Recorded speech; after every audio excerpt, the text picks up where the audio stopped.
7th class students, a wonderful morning to all of you. Students, I hope you all have done exercise 6.4. Now student, today we start exercise 6.5. So student, before starting the exercise, I tell you one thing that about the Pythagoras theorem. In the Pythagoras theorem, what they say to you, Pythagoras theorem is the name after Pythagoras, a Greek mathematician born in about 580 BCE. Now student, this is a triangle. In the right angle triangle, this is the right angle triangle. This is the leg of this triangle, this is the leg of this triangle, and this is the hypotenuse of this triangle. In the triangle ABC, angle B is 90 degree. So student, AB, we say AB, this is the leg, and this name is, we say, perpendicular,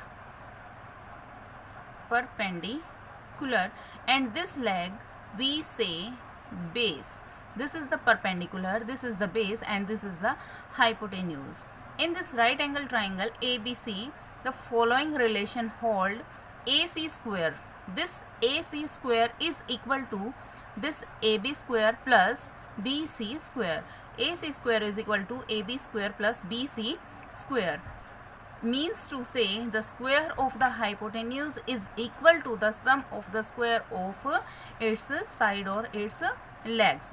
And this relation between the length of the side of a right angle triangle is known as Pythagoras theorem. It is formally proved as the theorem in higher classes. Here only your use is this. So student, let me start about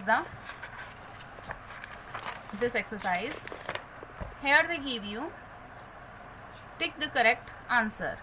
In a right angle triangle, AC square plus BC square is equal to AB square.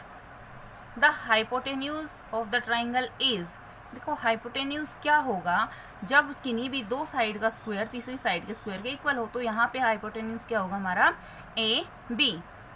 In the given right angle triangle, जो हमें ये triangle दे रखी है, the value of X is, हमें X की value find करनी है.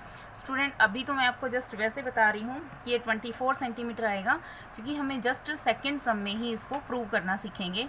इसी तरह से स्टूडेंट इन समों में आपको क्या करना है, ये part 3 and this also part 3, you take the correct.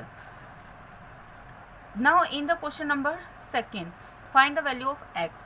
Value of X हमें फाइंड करनी है. यहाँ मैं आपको सिखाऊंगी कि हम किस तरह से इसको प्रूव करते हैं या किस तरह से हम इसको सॉल्व करते हैं. स्टूडेंट देखो हमें क्या दे रखा है, पार्ट ए में राइट एंगल ट्राइंगल दे रखी है, और जो राइट एंगल है वो कौन सा दे रखा है, एंगल बी.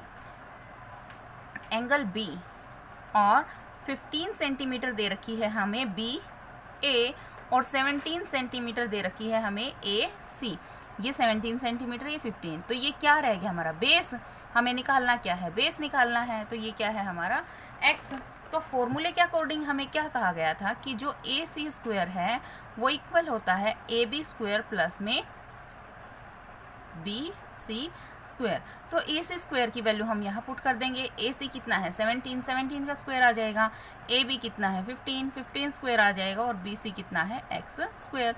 17 का स्क्वायर क्या होता है हमारा 289 होता है, और 15 होता है 15, 15 जा 225 plus x square.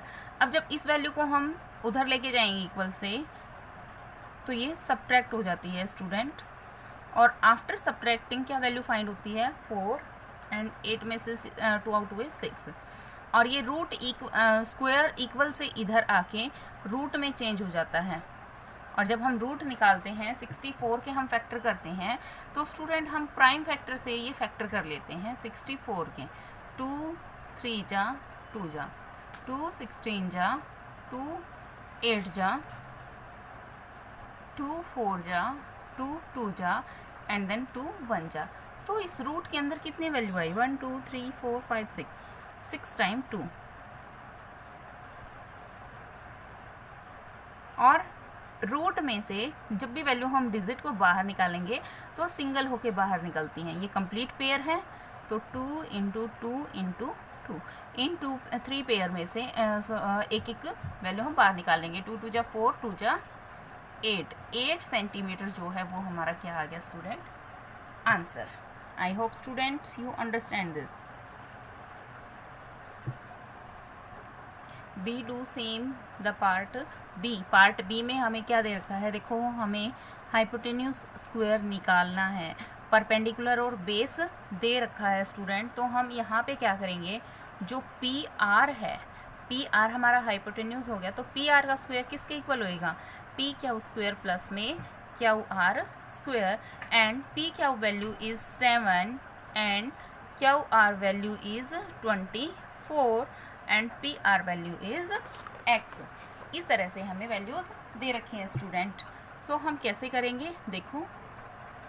So student here we do x square is equal to 7 square, 7 multiply 7 means to say 49, 7 7 जा 24 square, 24 square का मतलब है 24 की मल्टीप्लाई 24 से, तो वैल्यू आ जाएगी 576।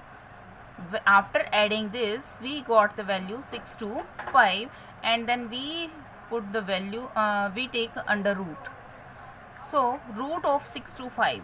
इसी तरह से हम प्राइम फैक्टर मेथड से 6 to 5 के फैक्टर फाइंड कर लेंगे स्टूडेंट। तो 6 to 5 के फैक्टर होते हैं हमारे 4 टाइम 5, और इन पेयर में से हम क्या निकालेंगे, एक एक वैल्यू बाहर आ जाएगी। तो x की वैल्यू आ गई है स्टूडेंट हमारी 25 सेंटीमीटर। इसी तरह से स्टूडेंट जैसे हमने पार्ट ए किया था उसी तरह से हम पार्ट सी कर लेंगे, और फिर हम क्या करेंगे, पार्ट डी भी हम इसी तरह से स्टूडेंट फाइंड आउट कर लेंगे। हेयर आप ये देख के पजल हो जाओगे कि ये कंप्लीट वैल्यू दे रखी है हमें x, तो हम क्या करेंगे, पहले हम इसकी वैल्यू निकाल लेंगे। इसको हमने y मान लिया, इसको भी हमने y मान लिया, और जो वैल्यू आएगी वो हम दोनों को ऐड कर देंगे। तो हम वैल्यू हमारे पास किस चीज़ की आ जाएगी, x की वैल्यू आ जाएगी। So student enough for today. We do the next work tomorrow. So student, you do this complete work in your fair notebook of maths, and stay home student, stay safe. Thank you.